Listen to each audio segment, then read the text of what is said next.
आप देख रहे हैं हमारी खास पेशकश और हमारे सारे दर्शकों को एक बार फिर से सुप्रभात मुंबई स्टूडियो से। मैं हूं मिहिर भट्ट, मेरे साथ गौरव जुड़े हैं दिल्ली स्टूडियो से और आप इस समय देख रहे हैं इलेक्शन डे की, काउंटिंग डे की सबसे बड़ी कवरेज जी बिजनेस पर। जी हाँ, इलेक्शन डे की सबसे बड़ी, रिजल्ट डे की सबसे बड़ी कवरेज और लगातार हमारे साथ काफी असरदार पैनल, देश के जाने माने पॉलिटिकल एनालिस्ट, देश के जाने माने बड़े नेता, देश के जाने माने बड़े पत्रकार सुबह से ही हम जुड़े हुए हैं। उनके साथ हम आपको लगातार अपडेट दे रहे हैं।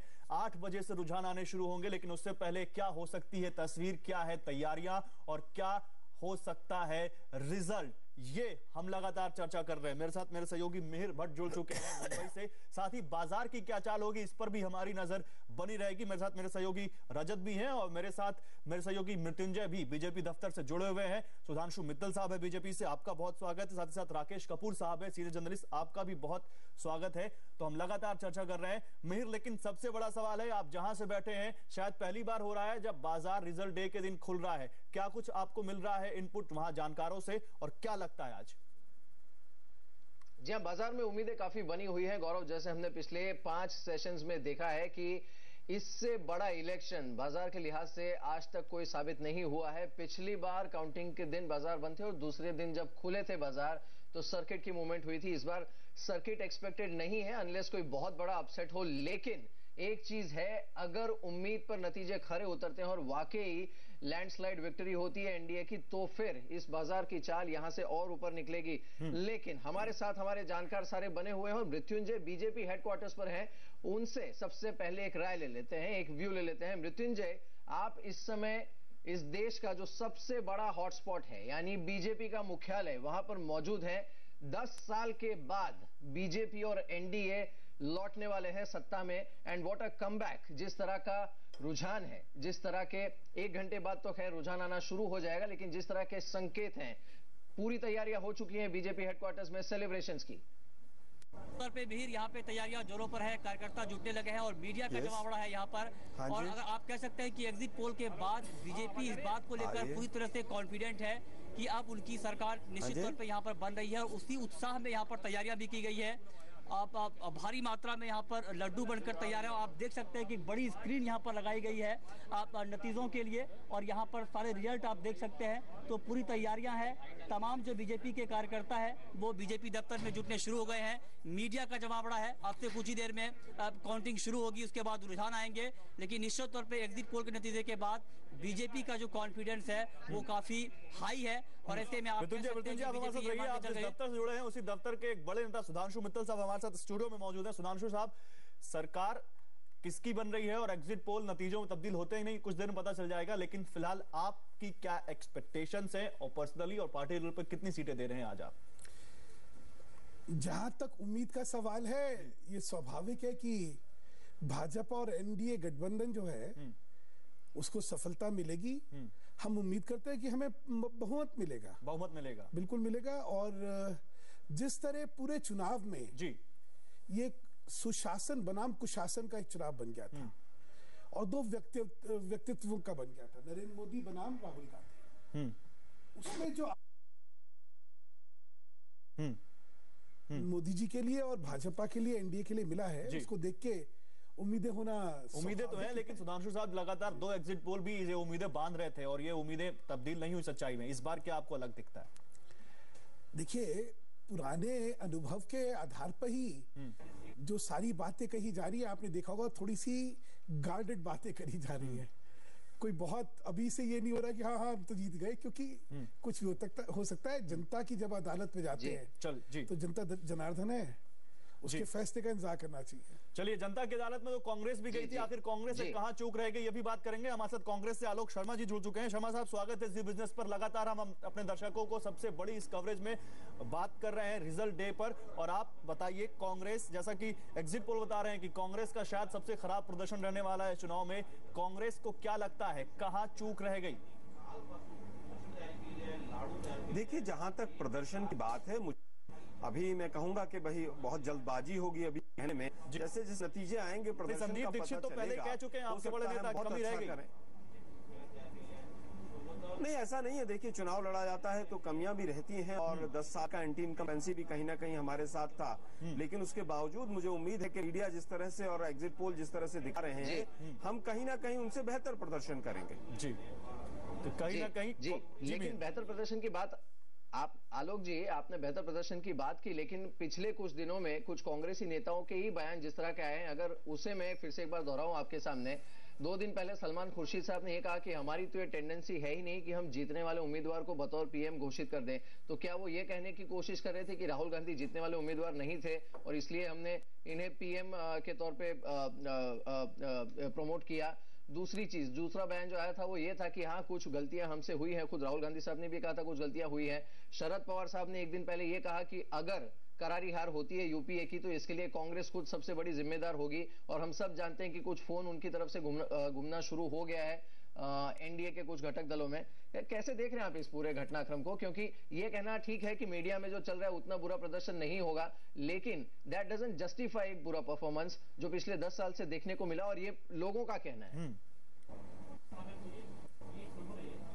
देखिए, कहीं ना कहीं आज जिस तरह का माहौल रहा है चुनाव का, बहुत से प्रश्न पूछे जाते हैं पत्रकारों के द्वारा, संवाददाता के द्वारा, और उसका जवाब देने में कहीं ना कहीं इस तरह के शब्द निकलते हैं, लेकिन वो पार्टी की राय नहीं रहती है। वो कहीं ना कहीं हम मानते हैं कि वो निजी राय है, और नेता कई बार अपने आकलन करने में भी चूक कर देते हैं परसेप्शन के आधार पर। और जो तमाम हमारे बयान आए हैं, मैं समझता हूँ वो कहीं ना कहीं निजी बयान रहे हैं। कांग्रेस पार्टी आज भी मजबूती के साथ इस लोकतंत्र के आलोक जी तो कह रहे हैं कि ये पर्सनल परसेप्शन है, कांग्रेस पार्टी का परसेप्शन नहीं है, लेकिन आखिर पर्सनल परसेप्शन तमाम नेताओं के कैसे हो सकते हैं?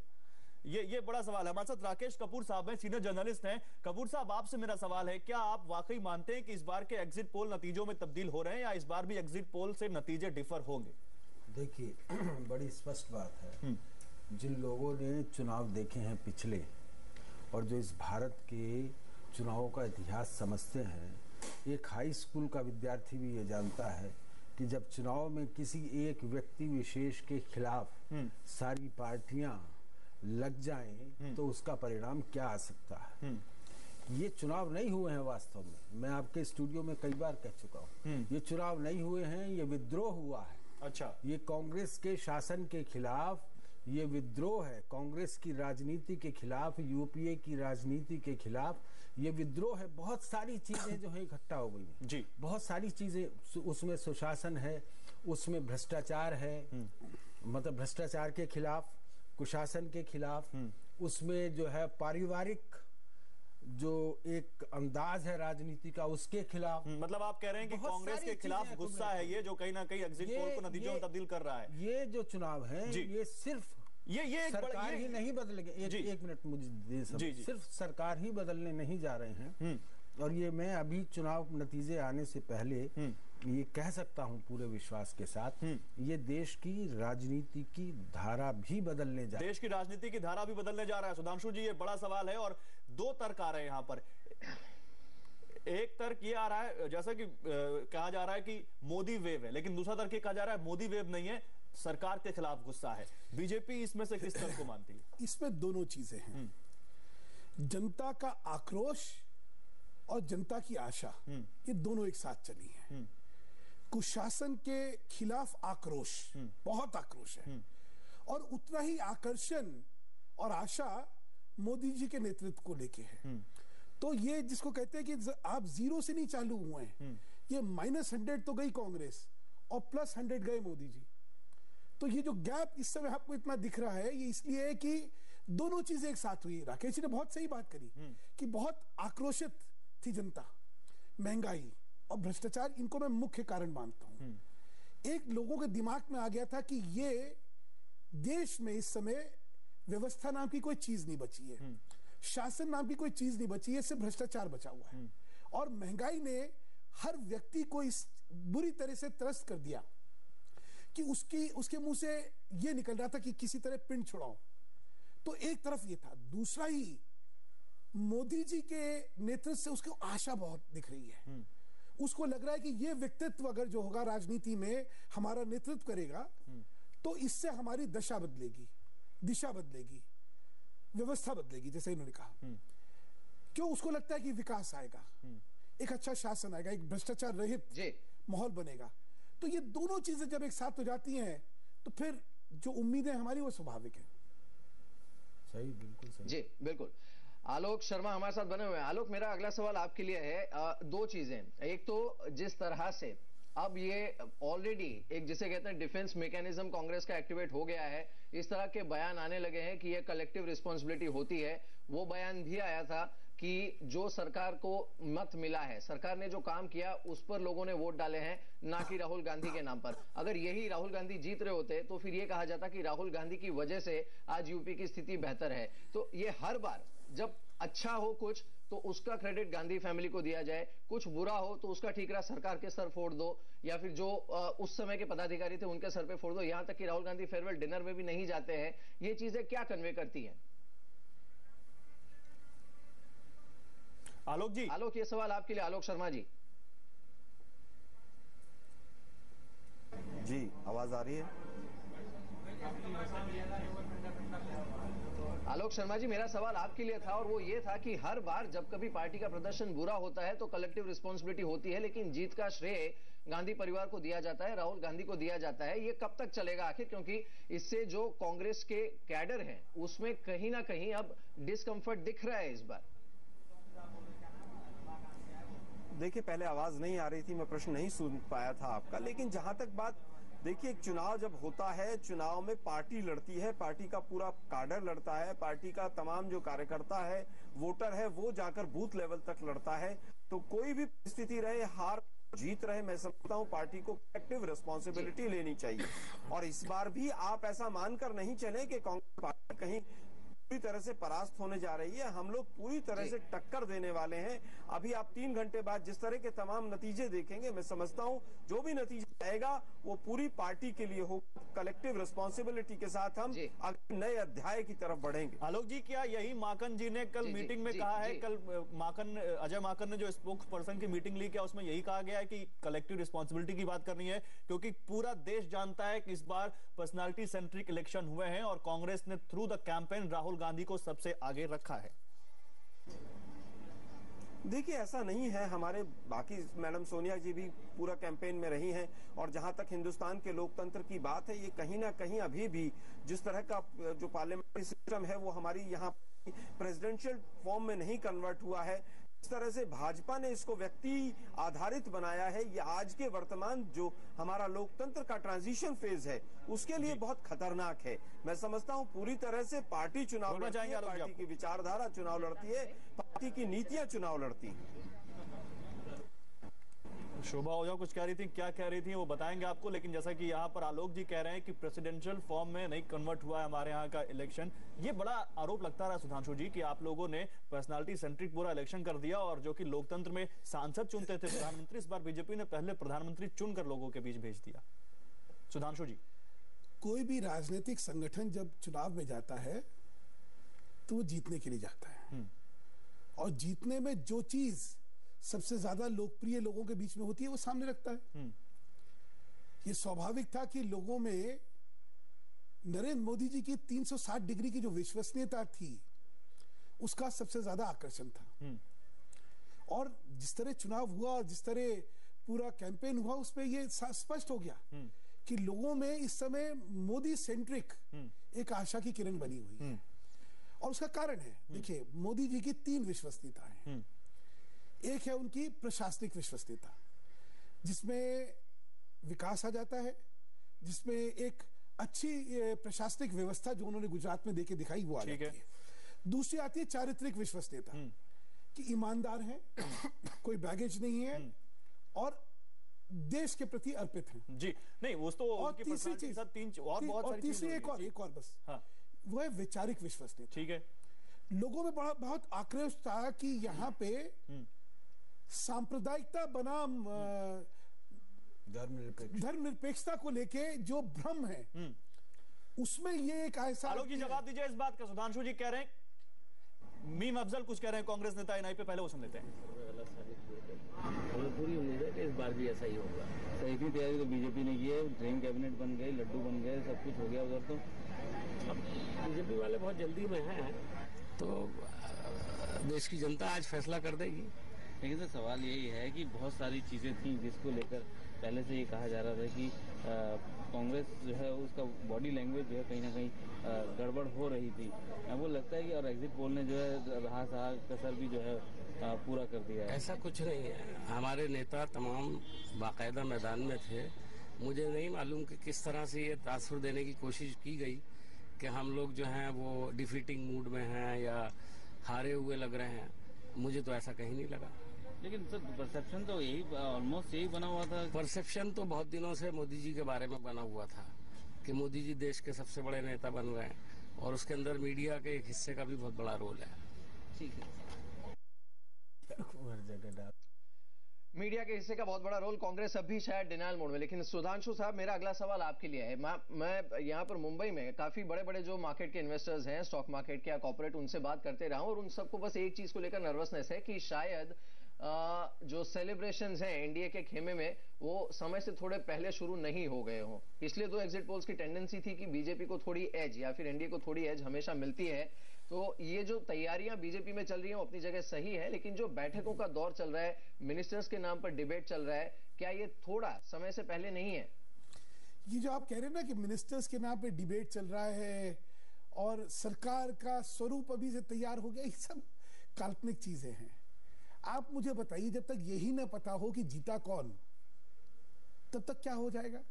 कितनी सीटें आई हैं, कौन कौन अलाय आएगा, किसके साथ हमें ये सत्ता में भागीदारी बना के रखनी है, जब तक ये सारे विषय तय ना हो जाए तब तक कहां तो कौन बनेगा और कहां उसको क्या पोर्टफोलियो दिया जाएगा जी, ऐसी चीजें तय कैसे हो सकती है? की बात में मैं एक बात जोड़ूं सुधांशु जी, कल से लगातार खबरें हैं, सुषमा स्वराज नाराज हैं, लालकृष्ण आडवाणी को स्पीकर पद के लिए मनाया जा रहा है, राजनाथ सिंह, अरुण जेटली, नितिन गडकरी, तमाम मीटिंगें हो रही हैं, संघ के नेताओं से बैठकें हो रही हैं। इसका क्या मैसेज आता है देश में?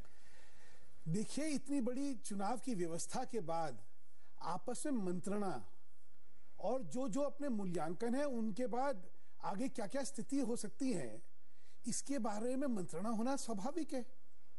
लेकिन उसमें ये नाराज हो गया, इसको ये पोर्टफोलियो दे दिया गया और 9 o'clock एक छोटा थोड़ा लेट आई प्लीज। 9 सर 9 नहीं 11 बजे छोटा 11 दिल्ली सर 11 बहुत लेट हो जाएगा, सबसे मिलना पड़ेगा एक से मिलना। 11 बहुत लेट हो जाएगा। आई नितिन गडकरी 11 बजे बुला रहे हैं, शायद उनको ये उम्मीद है कि 11 बजे वो ऐलान कर देंगे कि वो कितनी सीटों से आ रहे हैं।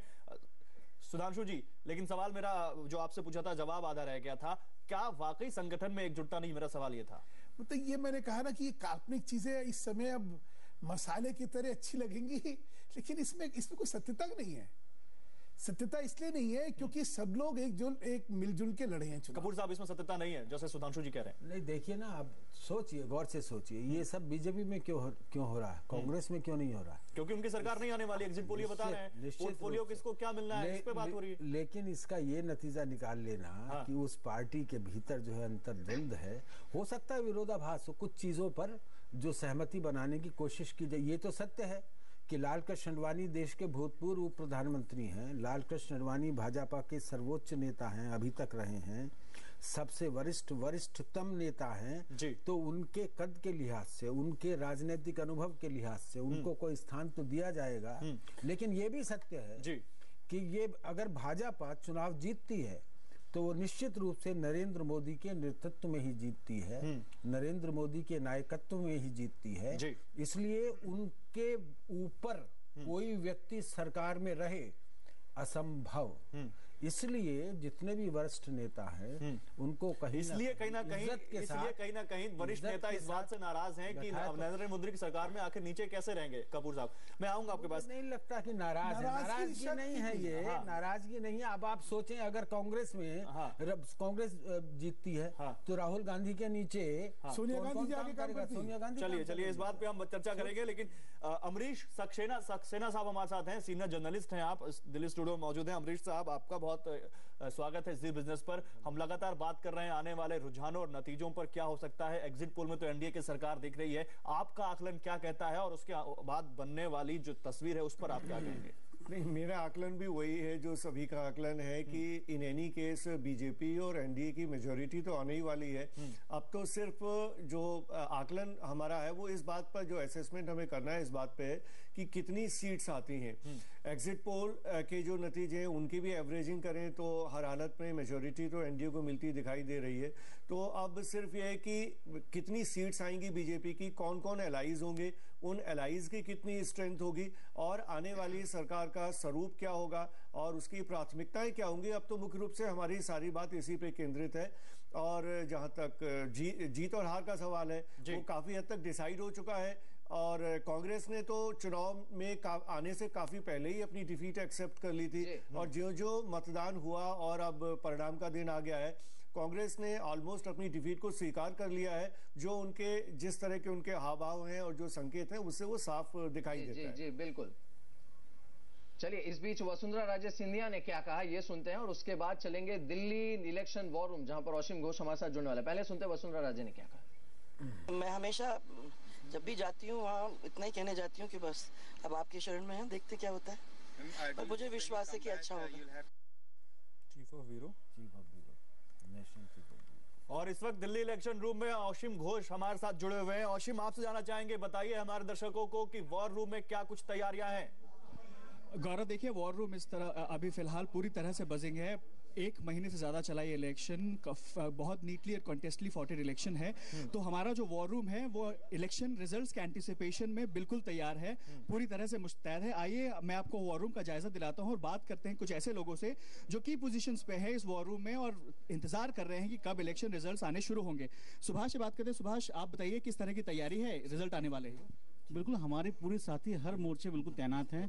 जैसे ही आपको सबसे पहले नतीजे जी बिजनेस में दिखाई पड़ेंगे बिल्कुल, और हम बिल्कुल तैयार हैं हर तरह के सामना करने के लिए। जी देखिए, जैसे आपने सुना हम पूरी तरह से मुस्तैद हैं। जैसे ही आंकड़े, रिजल्ट, ट्रेंड्स आने शुरू होंगे हम आपको लाइव सबसे पहले दिखाना शुरू करेंगे। प्रसून यहाँ खड़े हैं, प्रसून से बात करते हैं। प्रसून, क्या चल रहा है?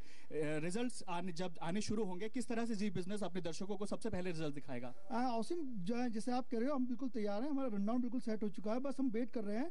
हमारी पूरी लगभग तैयारी हो चुकी है। जैसे रिजल्ट आएंगे हम वादा कर रहे हैं अपने दर्शकों से सबसे तेज एनालिसिस, सबसे ज्यादा जी बिजनेस पर आपको देखने को मिलेगा।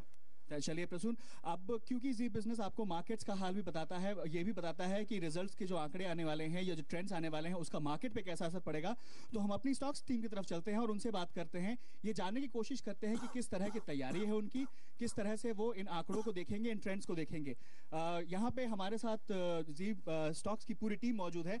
मनीष यहाँ खड़े हैं, मनीष से बात करते हैं। मनीष से जानते हैं कि किस तरह से ये आंकड़े आएंगे और किस तरह से मार्केट पे जो असर पड़ेगा इन आंकड़ों का, उनका अवलोकन हम कैसे करेंगे। मनीष, निश्चित रूप से मार्केट पे इसका असर निश्चित होगा। पहले भी हमने देखा था मोदी वेव की वजह से बाजार में एक शानदार रैली देखने होती है। और देखिए, जी बिजनेस वो चैनल है जो राजनीति और बिजनेस दोनों का जो है आपको एक कॉकटेल बना के दिखाएगा। एसजेक्स निफ्टी साफ संकेत दे रहा है कि 40 पॉइंट हम नीचे हैं, लेकिन जैसे जैसे रुझान आएंगे उसका बाजार पर सीधे तौर पर असर होगा। तो नतीजे और बाजार दोनों को हम एक साथ बताने की कोशिश करेंगे लगातार। तो आपने सुना, हम नतीजे और बाजार दोनों का मिश्रण आपको सुनाने की कोशिश करेंगे। हमारी कोशिश ये भी रहेगी कि जैसे जैसे नतीजे आए वैसे वैसे हम नतीजे आपको सबसे पहले जी बिजनेस पे दिखाएं और ना सिर्फ नतीजे बल्कि उन नतीजों का जो इम्पैक्ट है, पॉलिटिकल इम्पैक्ट, मार्केट इम्पैक्ट, वो भी हम आप तक पहुंचाते रहें। बिल्कुल, तो ये थे असीम हमारे साथ नोएडा में इलेक्शन वॉर रूम से। एक छोटा सा ब्रेक लेने जा रहे हैं, लेकिन हमारे सारे जानकार हमारे साथ बने हुए और कुछ और हमारे जी मीडिया के संवाददाता हमारे साथ जुड़ने वाले हैं। ब्रेक लेकर जल्द लौटते हैं। हमारी नॉन स्टॉप कवरेज लगातार जारी है। आधा घंटा बचा है वोटों की गिनती शुरू होने में। लौटते हैं। हमारी खास कवरेज, बस आधा घंटा बचा है काउंटिंग शुरू होने में और साथ ही शेयर बाजार खुलने में भी थोड़ा ही समय बाकी है। बहुत कम मौके ऐसे होते हैं जब काउंटिंग के दिन बाजार खुला होता है और आज पूरे जो नतीजे हैं वो टिक बाय टिक बाजार भी फैक्टर इन करेगा और इसलिए यह काफी जरूरी है कि कौन से काउंटर्स पर आप किस तरह का दाव लगाते हैं। हमारे साथ आसिफ जुड़े हैं हमारी स्टॉक्स डेस्क से। उनसे यह जानते हैं कि आज के लिए कौन से ऐसे काउंटर्स हैं जहां पर दाव लगाया जा सकता है। फास्ट मनी स्टॉक्स कौन से हैं, आसिफ बताइए। शुक्रिया मेहर। यहाँ पर अगर फास्ट मनी स्टॉक्स की बात करें तो सबसे पहले यहाँ पर बता देते हैं कि आज इलेक्शन रिजल्ट को मद्देनजर रख के यहाँ पर स्टॉक्स सेलेक्ट किए गए। सबसे पहले जाइकॉम पर बेट लगाकर चल सकते हैं, जहाँ पर डिफेंस में एफडीआई का फायदा मिलेगा जाइकॉम को, और जाइकॉम ने कुछ नए सिक्योरिटी प्रोडक्ट लॉन्च किए हैं, उसकी वजह से भी यहाँ पे आप बेट कर सकते हैं। 75 रुपए के लक्ष्य के लिए 64.70 का एक स्टॉप लॉस जाइकॉम पर मेंटेन करके चले।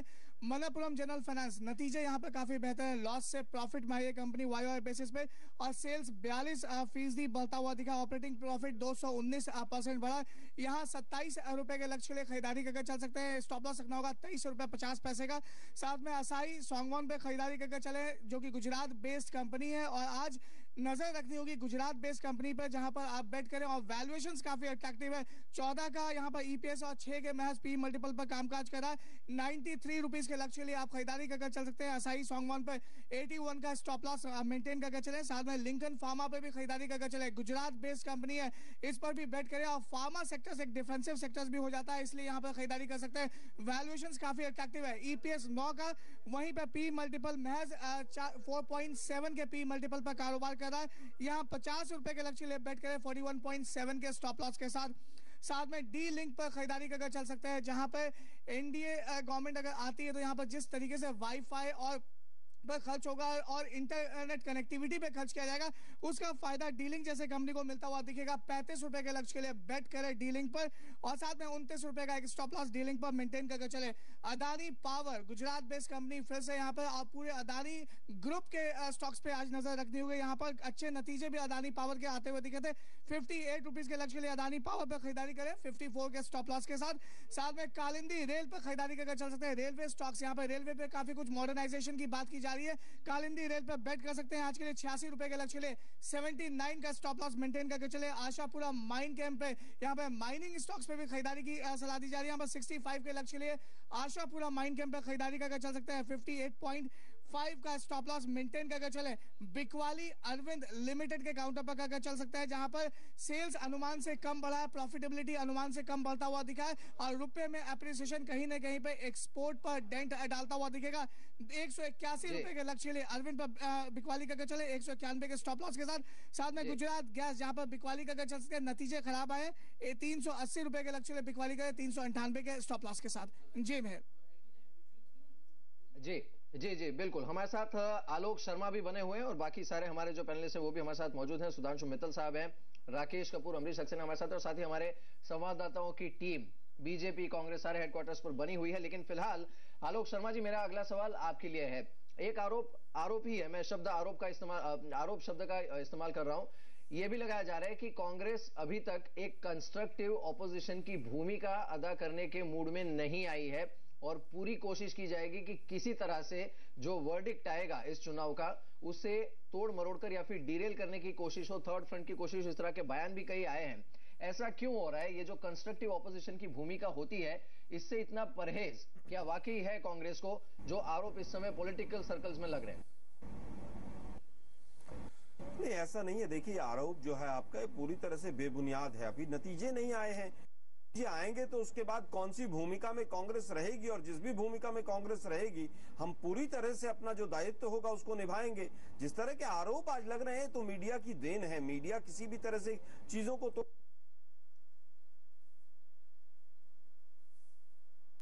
जी लगता है कोई तकनीकी खराबी है, आलोक जी की आवाज नहीं आ रही हमारे पास, लेकिन मान लें कि ऐसा होना चाहिए और कांग्रेस ऐसा करने से परहेज चाहिए, तो मैं समझता हूं ये प्रश्न अभी सुबह के समय खास तौर पर बेबुनियाद होगा। आलोक जी, मेरा सवाल लेकिन आपसे ये है कि अगर एग्जिट पोल नतीजों में तब्दील होते हैं तो मीडिया को क्या कहेंगे? मानेंगे मीडिया ने सही काम किया है और मीडिया ने सही तस्वीर लोगों के सामने रखी है? क्योंकि बार बार कांग्रेस ये कह रही है कि मीडिया का परसेप्शन है कि ओपिनियन पोल आप फरवरी से शुरू कीजिए, किस तरह के थे वो ओपिनियन पोल्स में, किस तरह से बदलाव आया। एग्जिट पोल 2004 के देखिए, 2009 के देखिए, एग्जिट पोल तमाम विधानसभाओं के देखिए। मैं समझता हूं कि एग्जिट पोल में ही आज एक कंपनी, दूसरी कंपनी, एक चैनल डिफरेंसेस हैं। हाँ। मैं समझता हूं पूरी तरह डिफरेंसेस तो है, लेकिन कमोबेश डिफरेंसेस के बावजूद ये दिख रहा है कि एनडीए की सरकार अधिकतर एग्जिट पोल्स में दिख रही है। मैं आऊंगा आपके पास, मृत्युंजय झा मेरे साथ जुड़े हुए बीजेपी दफ्तर से। मृत्युंजय, क्योंकि 8 बजने वाले हैं, बहुत कम समय है, जरा तस्वीर हमारे दर्शकों को एक बार फिर दिखाइए कि बीजेपी ऑफिस में जैसे जैसे दिन चल रहा है क्या कुछ हो रहा है, कैसी हलचल हो रही है, और आप क्या कुछ देख पा रहे हैं वहां पर? गौरव, गहमा-गहमी काफी तेज हो गई है, और जिस तरह से यहाँ पर अगर देखें तो भारतीय जनता पार्टी के कार्यालय में गजब का उत्साह का माहौल है। मीडिया का जमावड़ा है, और आपको बता दें कि अब से कुछ ही देर में काउंटिंग शुरू होगी और उसके बाद यहाँ पे लगातार जो है बीजेपी कार्यकर्ता पहुंचते शुरू हो गए हैं। तैयारियां जोरों पर हैं और कहीं ना कहीं एग्जिट पोल में जिस तरह से भारतीय जनता पार्टी को यहाँ पर मैंडेट मिलता हुआ दिख रहा है, उसके बाद बीजेपी पूरी तरह से कॉन्फिडेंट है अपनी सरकार को लेकर और तैयारियां भी उसी तरह से की गई है। भारी मात्रा में लड्डू बनकर तैयार है और कहीं ना कहीं भारतीय जनता पार्टी को लगता है कि अब सिर्फ महज औपचारिकता रह गई है काउंटिंग की, क्योंकि तमाम जो एग्जिट पोल है वो पूरी तरह से यहाँ पर बहुमत दिखा रहा है एनडीए को। आपको बता दें कि यहाँ पे एक बड़ी स्क्रीन लगाई गई है और इस बड़ी स्क्रीन पर जो है रिजल्ट फ्लैश होंगे और यहाँ पर पूरी तैयारियां हैं कि किस तरह से मीडिया को मैनेज किया जाएगा, किस तरह से वर्कर्स यहाँ पर सेलिब्रेट करेंगे और किस तरह से यहाँ पर पूरा का पूरा जो बीजेपी का पैनल है वो यहाँ पर मीडिया से रूबरू होंगे और मीडिया को बताएंगे कि उनकी जीत के पीछे का राज क्या है। ये ऐतिहासिक क्षण है। भारतीय जनता पार्टी के कार्यालय से मैं यहाँ पे मौजूद हूँ और ऐतिहासिक क्षण है। तमाम नेताओं के साथ हम आपसे समय समय पर मृत्युंजय हम आपसे अपडेट भी लेते रहेंगे। हमारे साथ अमरीश सक्सेना है। अमरीश, मेरा आपसे एक सवाल है, दो चीजें इनफैक्ट। एक तो लोकसभा में चलिए ठीक है, इस समय जैसा लग रहा है एग्जिट पोल जो बता रहे हैं शायद एनडीए को बहुत ज्यादा दिक्कत नहीं भी आएगी। हो सकता है कि ऑन द कॉन्ट्री कुछ एलाइज अब उनके साथ जुड़ना चाहे, जो टिपिकली होता है कि जिस तरफ जीत होती है उस तरफ एलाइज हमेशा होते हैं। लेकिन राज्यसभा में फ्लोर मैनेजमेंट में क्या इन्हें थोड़ी दिक्कत आ सकती है इस समय जिस तरह के नंबर्स हैं, number one. And number two, within the party dissent जो है उसे मैनेज करना कितना जल्दी ये कर पाते हैं, ये काफी क्रिटिकल होगा आज नंबर्स के बाद। नहीं, जहां तक आपका पहला सवाल है कि राज्यसभा में थोड़ी दिक्कत जरूर आएगी, लेकिन अगर अच्छी मेजोरिटी आती है एनडीए की और एनडीए और एलाइज मिलके 300 या 300 को क्रॉस कर जाते हैं तो मुझको लगता है कि राज्यसभा में बहुत सारी चीजें मैनेज की जा सकती हैं और आगे आने वाले जहां विधानसभा चुनाव हैं उनमें वो राज्यसभा के उसके बाद जो राज्यसभा के चुनाव होंगे उनमें राज्यसभा के नंबर्स को ठीक किया जा सकता है। जहां तक जो बीजेपी और उसके एलाइज हैं एनडीए के अंदर जिस तरह के कुछ अगर समस्याएं आती हैं, मुझे नहीं लगता कि उसमें ज्यादा समस्या होगी, क्योंकि बीजेपी के पास अगर एक अच्छी खासी मेजोरिटी है तो अभी जो जिस तरह के संकेत आ रहे हैं नए एलाइज उनसे जुड़ेंगे, तो जो भी नए एलाइज जुड़ेंगे ठीक है उनकी कुछ कंडीशंस होंगी निश्चित रूप से, लेकिन बीजेपी का एक इसमें इंपॉर्टेंट से होगा और जो पार्टी के अंदर अंतर विरोध है उन अंतर विरोधों को सुलझाना कोई मुश्किल काम नहीं है। ये तो लोकतंत्र में बहुत सामान्य सी बात है कि जब पावर आती है तो पावर शेयरिंग की समस्या भी आती है, लेकिन वो सारे अंतर विरोध मुझे लगता है बहुत आसानी से सुलझ जाएंगे और एनडीए एक अच्छी सरकार दे पाएगी, मुझे इस बात की संभावना। लेकिन बड़ा सवाल यही है, जैसे कि नितिन गडकरी ने भी कहा था कि हमने सबके लिए दरवाजे खोल के रखे हुए हैं। सुधांशु साहब, मेरा सवाल आपसे ये है, अगर मेजॉरिटी में आते हैं तो भी क्या जो आएंगे उनका समर्थन लिया जाएगा या फिर उनको नहीं, उनको मना? आपको नरेंद्र मोदी जी की अगर एक बात ध्यान हो तो उन्होंने कहा सरकार बनाना एक चीज है, देश चलाना एक चीज है और देश चलाने के लिए हर वो व्यक्ति जो जनता का प्रतिनिधित्व कर रहा है उसका मैं समर्थन चाहूंगा। तो इस समय उनकी दृष्टि में राष्ट्रीय कंसेंसस जिसको कहते हैं वो एक अहम सोच है। उनकी सोच रहेगी कि किसी तरह सरकार चलाने में अगर हर एक का समर्थन मिलता है तो अच्छी चलेगी सरकार और देश में बड़ा कंस्ट्रक्टिव काम हो पाएगा। इसलिए चुनाव के नतीजे के बाद भी जो जिनका समर्थन हमें मिल सकेगा उसका समर्थन लेने की कोशिश होगी। कपूर साहब, मेरा आपसे सवाल है, जैसा कि हम लगातार बता रहे हैं, एग्जिट पोल भी बता रहे हैं और एग्जिट पोल की बहुत ज्यादा संभावना है कि सच्चाई में तब्दील हो जाए, लेकिन यहाँ पे इफ एंड बट है कि अगर कुछ ऐसा होता है तो जैसा कि मलयसामी को जयललिता ने पार्टी से निकाल दिया मोदी की तारीफ करने के लिए, नवीन पटनायक ने अपने पत्ते खोले नहीं है, दूसरे अलाइज जो आ सकते हैं उन्होंने अभी कुछ कहा नहीं है। आपको क्या तस्वीर दिखती है अगर कहीं इफ एंड बट है इन एग्जिट पोल्स में? तो नहीं, मुझे ये देखिए इफ एंड बट है भी तो एक बात पर तो सब सहमत हैं कि BJP is emerging in the single largest party. ठीक है, इस बात पर तो सबसे पहले उसका अधिकार बनता है सरकार बनाने का। तो उसके बाद जो है वो स्थितियां जो हैं वो अपने आप देखें 1998 1999 इनमें क्या हुआ था वो बात अलग है, लेकिन जो इसमें जो मूल प्रश्न है जो पैदा हो रहा है, राज्यसभा की बात की जाए आपके सहयोगी ने, राज्यसभा जब केंद्र में 2004 में और 2009 में कांग्रेस की सरकार बनी तो राज्यसभा में तो एनडीए का बहुमत था।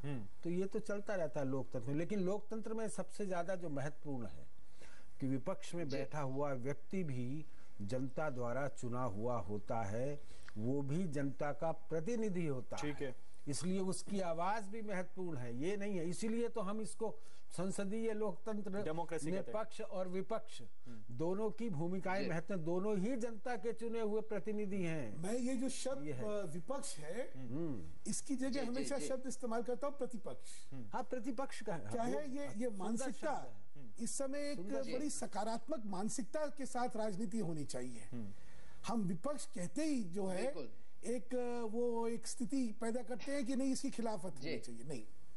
नहीं ये बिल्कुल अहम बात आपने कही कि ये आपने अहम बात कही कि कंस्ट्रक्टिव होनी चाहिए राजनीति।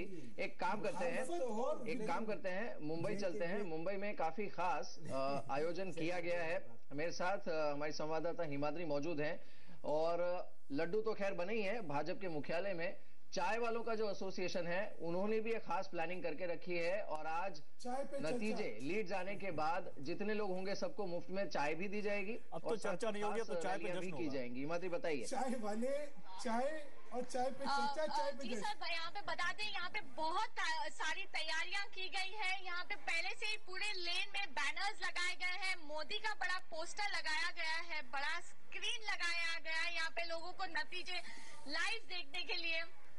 साथ ही साथ यहाँ पे नारा लगाया गया है समृद्धि साथ ही भाजपा, और कई बड़े बड़े नेताओं के पोस्टर्स भी लगाए गए। तो बीजेपी यही उम्मीद कर रही है कि उन्हें बहुमत मिलेगी और आज उनका दिन रहेगा।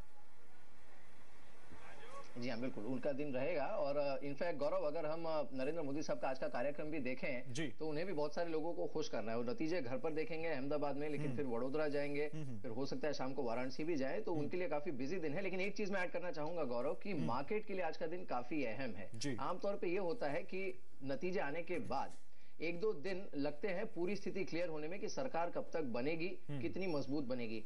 इस बार पहली बार ऐसा हो रहा है कि मिनट टू मिनट नतीजे सारे बाजार फैक्टरिंग करने वाला है। और इस वजह से आज वॉलेटिलिटी, अगर किसी एक तरफ का स्विंग नहीं है नतीजों में, जो कि पहले आमतौर पे 1-1.5 घंटे में देखने को मिलता है, तो बाजार के लिए काफी वॉलेटाइल सेशन होगा। बाजार के लिए काफी वॉलेटाइल सेशन होगा, जैसे कि मेरे सहयोगी मिहिर बता रहे मुंबई से। और बहुत कम मौके होते हैं जब बाजार नतीजों के, लोकसभा चुनाव के नतीजों के दिन खुलता है, और आज वो रेयर मौका है। आज देखना होगा कि बाजार पर इन नतीजों का क्या असर रहता है। लगातार जो पिछले कुछ दिनों में हमने बाजार में तेजी देखी है, क्या वो कायम रहेगी या बाजार में कुछ ऐसा होगा जिसकी उम्मीदें कम है, ये भी हम बात करेंगे। लेकिन लगातार एग्जिट पोल्स जो बता रहे हैं वो ये बता रहे हैं कि बाजार के अच्छे दिन भी आने वाले हैं और कहीं ना कहीं बीजेपी के भी अच्छे दिन आने वाले हैं। देश के अच्छे दिन आएंगे या नहीं आएंगे, ये तो सत्ता में आएगी बीजेपी तो पता चलेगा। सुधांशु जी कह रहे हैं देश के अच्छे दिन आएंगे। लेकिन मेरा सवाल ये है यहाँ पर सुधांशु साहब, सरकार बनने से पहले कैबिनेट का बन जाना क्या बताता है? और उसके अलावा क्या आपको लगता है यहाँ पर थोड़ा इंतजार कर लेती बीजेपी, थोड़ा देख लेती कि नतीजे आ जाएं, उसके बाद शुरू करें? क्योंकि ये पहले भी हम देख चुके हैं, कैबिनेट पहले भी डिसाइड हो गई, पोर्टफोलियो पहले भी दे दिए गए थे। पहली बात तो अभी ना कोई कैबिनेट डिसाइड हुई है, ना कोई पोर्टफोलियो दिए गए हैं। जैसे मैंने आपको समझाया कि जब तक नतीजे ना आ जाए यही नहीं पता लगेगा कि जीता कौन और हारा कौन। दूसरा, कौन कौन सहयोगी दल आपके साथ जा रहा है, कौन सा नहीं जा रहा है। देखिए, एक और चीज समझ लें, कितने मंत्री हो सकते हैं उस पे एक लिमिटेशन है। ठीक है, संविधान ने कह रखा है कि 10% से ज्यादा जो दोनों हाउसेस की स्ट्रेंथ है उससे ज्यादा हो ही नहीं सकते, मतलब 79 से ज्यादा नहीं हो सकते। तो इसलिए जब तक पता ही न लगे कि किसके साथ सत्ता में भागीदारी रखनी है, ठीक है, तब तक कहां की कैबिनेट और कहां के पोर्टफोलियो। अमरीश साहब आपको बीच में लाना चाहूंगा। सुधांशु साहब तो कह रहे हैं कहां की कैबिनेट, कहां की पोर्टफोलियो, लेकिन लगातार कल ये चर्चा होती रही और उस चर्चा को छोड़ भी दें तो कहा भी ये जा रहा है कि संघ ने पूरी छूट दे दी है कि मोदी ही डिसाइड करेंगे कि कौन होगा उनकी कैबिनेट में, कौन नहीं होगा, और अगर कोई दिक्कत आती है तो मोदी सीधे मोहन भागवत से बात करेंगे। इस पर आपका कमेंट जानना चाहूंगा। नहीं, बहुत स्वाभाविक है कि जब अब लगभग ये तय हो चुका है कि बीजेपी की जीत हो रही है और एनडीए की जीत हो रही है, तो आगे आने वाली सरकार का स्वरूप क्या होगा और उसको लेकर मंत्रणाओं का दौर शुरू हो गया है। तो मीडिया में जो भी खबरें आ रही हैं वो अकारण नहीं है। जिस तरह की मीटिंग्स हो रही हैं या बीजेपी और आरएसएस के नेताओं की जिस तरह की मीटिंग्स हो रही हैं, तो ये लगभग तय करने की तो कोशिश की ही जा रही है कि कोर ग्रुप कौन सा होगा, कैबिनेट में जो इंपॉर्टेंट पोर्टफोलियोज होंगे किन महत्वपूर्ण नेताओं को दिए जाएंगे। और जहां तक हम संसदीय लोकतंत्र की बात करते हैं तो कैबिनेट के बारे में अंतिम फैसला प्रधानमंत्री को ही करना होता है। खबरें भले ही अभी आ रही है, लेकिन मैं समझता हूं कि नरेंद्र मोदी ने बहुत पहले से यह तय करके रखा होगा कि जो महत्वपूर्ण विभाग हैं, चाहे वो गृह मंत्रालय हो, विदेश मंत्रालय हो या वित्त मंत्रालय हो, इनमें वो किन प्रमुख नेताओं का? बहुत अच्छी स्थिति कांग्रेस की रहेगी और मैं बहुत आश्वस्त हूँ। लेकिन सर प्रचार प्रसार की अगर बात करें, बीजेपी के जिस तरीके से नतीजे दिखाए जा रहे हैं एग्जिट पोल में, ओपिनियन पोल, तमाम न्यूज़पेपर्स के अंदर, क्या आपको लगता है कि कुछ कमी थी? देखिए, सबसे बड़ी कमी तो संसाधनों की और धन की थी, जो भारतीय जनता पार्टी ने प्रचुर मात्रा में जिसका उपयोग किया। पूरी फुल पेज की एडवर्टीजमेंट्स जिस तरीके से वो लेकर के आया, और फुल पेज एडवर्टीजमेंट सस्ते नहीं होते। जिस तरीके से रेडियो के अंदर एयर टाइम, टेलीविजन चैनल्स में एयर टाइम उन्होंने लिया, वो आज तक के इतिहास में शायद किसी भी पॉलिटिकल पार्टी ने इतना पैसा प्रचार में नहीं करा होगा। दूसरा जो मुख्य बात है, पिछले 5 वर्ष लगातार मैं समझता हूँ कि यूपीए सरकार की अचीवमेंट हम लोगों को और बेहतर तरीके से लोगों तक पहुंचा पानी थी। शायद हम उसके अंदर हम लोग उतने अच्छे से नहीं कर पाए, लेकिन इन सब चीजों को हमको देख करके इसको और कैसे हम बेहतर कर सकते हैं, इसको हम कम्युनिकेशन की कमी कहा जा सकता है। मैं समझता हूँ कि हम लोग और बेहतर तरीके से कम्युनिकेट कर सकते थे। आपने कहा बहुत ज्यादा एक्सपेंडिचर हुआ, काफी खर्चा हुआ, क्या इसकी आप इलेक्शन के बाद इंक्वायरी की बात कहेंगे या कुछ? देखते हैं, हम लोगों ने इलेक्शन कमीशन को तो समय समय पे इनके तो बेहतर कम्युनिकेशन की कमी कांग्रेस की तरफ से। और साथ ही सुधांशु साहब, आपसे मेरा सवाल, आपसे रिएक्शन चाहेंगे। अजय माकन साहब ने यह कहा कि बीजेपी ने बहुत पैसे खर्च किए हैं, लेकिन जो दूसरा इसका पहलू है, फैक्ट है, वो ये भी है कि कांग्रेस की ट्रेजरी का जो 95% है वो अनअकाउंटेड है। उसके लिए सोर्स नहीं बताया गया कि ये कहां से आए हैं पैसे। आपका रिएक्शन दोनों पे, आप मुस्कुरा भी रहे हैं क्योंकि शायद मैंने आपको क्यों दे दिया, लेकिन आपका रिएक्शन पहले इस आरोप पे कि आपने बहुत पैसे बहाए और वो दिख रहा था। खिसियानी बिल्ली खंबा नोचे सुनता तो आया था, लेकिन अभी तक तो नतीजे नहीं निकल आए, आपने पहले से कर दिया। दूसरी बात, कांग्रेस के संसाधनों की कमी थी तो बहुत ही हास्यप्रद लगता है। देश में भ्रष्टाचारी तो सबसे बड़ा इशू था, और क्या इशू था। लेकिन मैं दूसरी बात कहना चाहता हूं, मैं क्योंकि ये अभी डिबेट में आएगा, मैं पहले से बता दूं कितना पैसा अखबारों में खर्च हुआ, कितना पैसा टीवी पे खर्च हुआ, कितना पैसा रेडियो में खर्च हुआ। ये सारा जो है इसका हिसाब किताब 2 मिनट में लग सकता है। क्यों? क्योंकि इसमें चेक पेमेंट होते, इसके अंदर कोई आप दूसरी तरह से कुछ कर ही नहीं सकते। समय की कमी है। आलोक आपसे मैं जानना चाहूंगा, समय की कमी है। सुधांशु, मुझे आपको रोकना पड़ेगा, समय की कमी है, लेकिन आलोक आप क्या कहेंगे इस पर? कांग्रेस का आरोप की संसाधन की कमी थी, 10 साल से जो काम किया उसे कम्युनिकेट नहीं कर पाए, लेकिन कांग्रेस के खुद के जो ट्रेजरी के पैसे हैं उसमें से 95% आर अनअकाउंटेड। नहीं, वो एक अलग विषय है, अकाउंटेबल है कि नॉन अकाउंटेबल है। हमारी यहाँ पर पूरा जो खर्चा है वो वेबसाइट के ऊपर है और पूरा इलेक्शन कमीशन को उसका रिकॉर्ड दिया गया है। जहां तक बात है कि खर्चा हुआ है, ये तो पूरा मीडिया देख रहा है। अभी हमारे बड़े भाई सुधांशु जी कह रहे थे कि वो कितना 2 मिनट में निकल सकता है कि कितना खर्चा हुआ है, लेकिन जो चेक से हुआ है वही तो निकल सकता है ना, जो अंडर टेबल हुआ है उसको कैसे निकाल सकते हैं? और भाजपा ने जिस तरह से चुनाव में पैसा बहाया है, ये आने वाले लोकतंत्र के लिए एक बहुत बड़ा खतरा है।